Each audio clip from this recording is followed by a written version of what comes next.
तो हेलो दोस्तों, आप सभी का स्वागत है एक और नए वीडियो में। इस वीडियो में हम नेटवर्क एनालिसिस, जिसका सब्जेक्ट कोड है EC305, इसके कुछ इंपॉर्टेंट क्वेश्चंस और एग्ज़ाम स्ट्रेटजी के लिए उस पर बात करने वाले हैं। तो चलिए शुरू करते हैं। तो सबसे पहले हम unit wise syllabus mark distribution पे बात कर लेते हैं, जिसमें से हमारे पास 5 यूनिट्स हैं। इनमें से फर्स्ट यूनिट से लगभग 2 क्वेश्चंस आते हैं एग्जाम में। सेकंड यूनिट से 3 क्वेश्चन।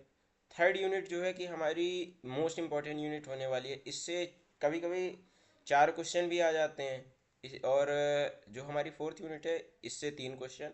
और फिफ्थ यूनिट से 3 से 4 क्वेश्चन आते हैं हर साल। तो इसमें से यूनिट 3, जैसा कि हमने बताया ही था आपको कि सबसे ज़्यादा इम्पोर्टेंट होने वाली है। तो चलिए आप शुरू करते हैं इम्पोर्टेंट टॉपिक्स पे, और साथ ही में हम बात करेंगे PYQ ट्रेंड्स पर। जैसे कि क्वेश्चंस का पैटर्न धीरे धीरे इजी से टफ की ओर बढ़ता जा रहा है, तो हम भी उसी तरह बढ़ते जाएंगे।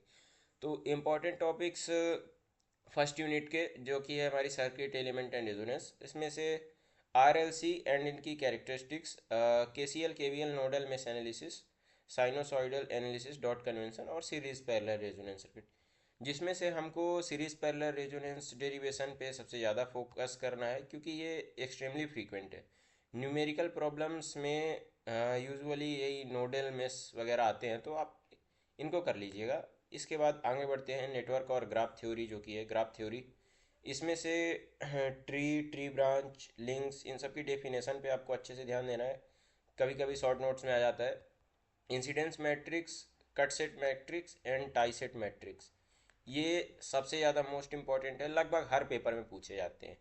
और डुअल नेटवर्क के कंसेप्ट पे भी आपको लास्ट में थोड़ा सा ध्यान दे लेना है, डुअलिटी को थोड़ा सा पढ़ लेना है। तो यही है, almost every paper asks to define और calculate a tie set matrix और एन इंसिडेंस मैट्रिक्स, जो कि अभी हमने कहा। और उसके बाद है नेटवर्क थ्योरम। ये हमारी सबसे इजी और सबसे ज़्यादा स्कोरिंग यूनिट है।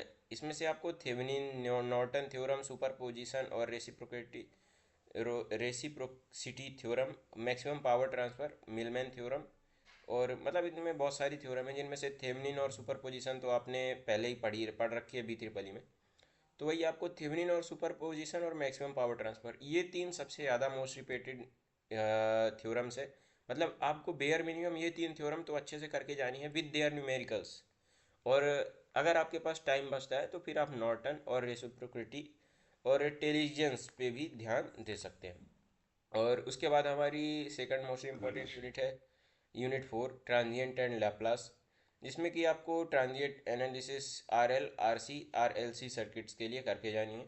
Initial and final condition T=0 पे एनालिसिस जो होती है वो करके जानी है। लाप्लास ट्रांसफॉर्म और सिंथेसाइज्ड वेवफॉर्म, बेसिक बेसिक आपको कर लेना है। और initial and final value theorem करके जानी है। इसमें से जो PYQ का ट्रेंड है, वो फाइंडिंग IT और VT after a switch movement at T=0, initial final value theorems are common for short notes. तो ये initial and final value theorem short note में आ जाती है, और एक न्यूमेरिकल इधर से आ जाता है।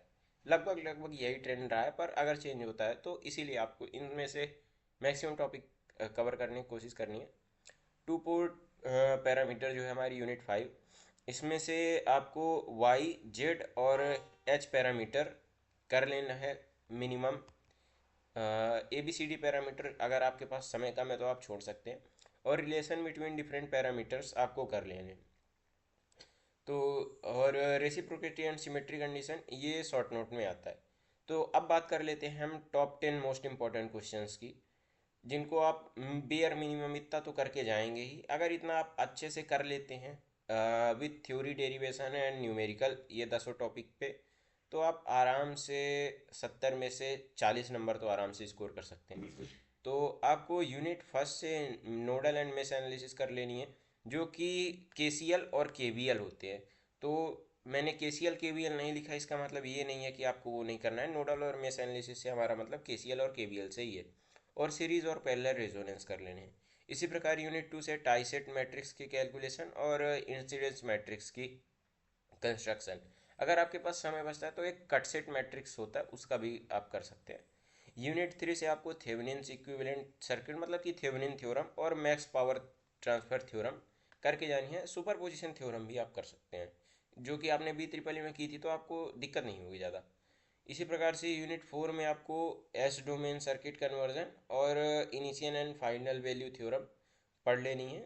और यूनिट 5 में आपको जेड और वाई पैरामीटर और उनकी रिलेशनशिप्स तथा reciprocity reciprocity and symmetry condition करके जानी। तो यही है कि अगर आप ये टॉप 10 टॉपिक्स कर लेते हैं तो फेलियर के चांसेस तो लगभग ख़त्म ही हो जाते हैं, आप 40 नंबर आराम से निकाल सकते हैं। उसके बाद इन टॉप 10 टॉपिक्स पे मैं प्लान कर रहा हूँ कि एक एक वीडियो हर टॉपिक पे ला देता हूँ, या फिर 5 वीडियोज़ में पाँचों यूनिट कवर कर लेता हूँ। तो इस वीडियो पे जो रिस्पॉन्स रहता है उसी पे हो सकता है कि आए वीडियो या फिर ना आए। चलिए आगे बढ़ते हैं। तो ये network analysis not about solving for x, it is about understanding the flow, master the loss के सी एल एंड के V L and the circuit will solve it self. तो वही आपको के सी एल की वी एल पे minimum 5-6 question करके जाने हैं। तो अगर आप क्वेश्चन को देखेंगे तो आपके दिमाग में अपने आप आने लगेगा कि क्वेश्चन सॉल्व कैसा होता है। आपको मेथड पे भरोसा करना है और थोड़ा प्रैक्टिस करके जानी है। तो एग्ज़ाम सर्वाइवल चेकलिस्ट मैंने एक बनाई है अपने आपके लिए। अगर आपके पास सिर्फ 40 आवर्स बचे हैं, 48 आवर्स बचे हैं, तो आपको एटलीस्ट 3 साल के पी वाई क्यू सॉल्व कर लेने। अगर आपके पास पी वाई क्यू नहीं है तो आप के चैनल पे कमेंट कर सकते हैं, मैं गूगल ड्राइव की लिंक भेज दूंगा आपको। फोकस ऑन यूनिट 2, 3 एंड 5 जो कि मोस्ट स्कोरिंग यूनिट्स होने वाली हैं। 1 और 4 पे आपको लास्ट में फोकस करना है। आपको रेजोनेंस डेरिवेशन को रट लेना है अच्छे से, क्योंकि ये आते ही आते हैं। और प्रेजेंटेशन जब आप एग्ज़ाम में लिख रहे होंगे तो आपको इन चीज़ों पे ध्यान देना है कि सर्किट डायग्राम को नीटली बनाना है पेंसिल से, और स्केल का प्रॉपर यूज़ करना है। इसी तरह से आपको जो फाइनल न्यूमेरिकल आंसर होता है उसको बॉक्स में बंद कर देना है। पेन से ही करिएगा, अच्छे से करिएगा। पेंसिल से भी कर सकते हैं अगर आपका मन है तो। और फार्मूला अच्छे से लिखने हैं बिफोर कैलकुलेशन ब्रैकेट के अंदर।